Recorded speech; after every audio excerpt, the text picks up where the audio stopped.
एक गरीब आदमी कॉफ़ी शॉप में गया। जापान के टोक्यो शहर में एक कस्बा जो अपनी खुशहाली के लिए प्रसिद्ध था। एक बार एक व्यक्ति उस कस्बे की खुशहाली का कारण जानने के लिए सुबह सुबह वहां पहुंचा। कस्बे में घुसते ही उसे एक कॉफ़ी शॉप दिखाई दी। उसने मन ही मन सोचा कि मैं यहाँ बैठकर चुपचाप लोगों को देखता हूँ, और वह धीरे धीरे आगे बढ़ते हुए शॉप के अंदर लगी एक कुर्सी पर जाकर बैठ गया।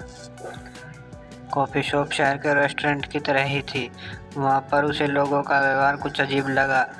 एक आदमी शॉप में आया और उसने 2 कॉफ़ी के पैसे देते हुए कहा, 2 कप कॉफ़ी, एक मेरे लिए और एक उस दीवार पर।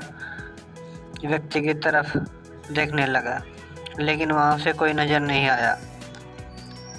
पर फिर भी उस आदमी को कॉफ़ी देने के बाद वेटर दीवार के पास गया।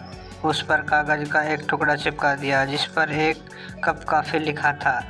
व्यक्ति समझ नहीं पा रहा था आखिर माजरा क्या है। उसने सोचा, कुछ देर और बैठता हूँ और समझाने की कोशिश करता हूँ। थोड़ी देर बाद एक गरीब मजदूर वहाँ आया। उसके कपड़े फटे पुराने थे, पर फिर भी वह पूरे आत्मविश्वास से कॉफ़ी शॉप में घुसा और आराम से एक कुर्सी पर बैठ गया। व्यक्ति सोच रहा था कि एक मज़दूर के लिए कॉफ़ी पर इतने पैसे बर्बाद करना कोई समझदारी नहीं है। तभी वेटर मज़दूर के पास ऑर्डर लेने पहुंचा।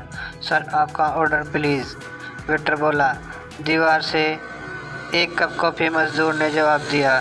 वेटर ने मज़दूर से बिना पैसे लिए 1 कप कॉफ़ी दी और दीवार पर लगी ढेर सारे कागज़ के टुकड़ों में से 1 कप कॉफ़ी लिखा टुकड़ा निकालकर डस्टबिन में फेंक दिया।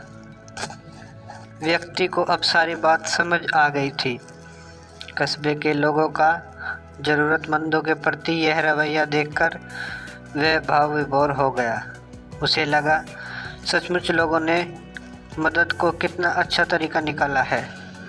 जहां एक गरीब मजदूर भी बिना अपना आत्मसम्मान कम किए एक अच्छी सी कॉफ़ी शॉप में खाने पीने का आनंद ले सकता है। अब वह कस्बे की खुशहाली का कारण जान चुका था और इन्हीं विचारों के साथ वापस अपने शहर लौट गया।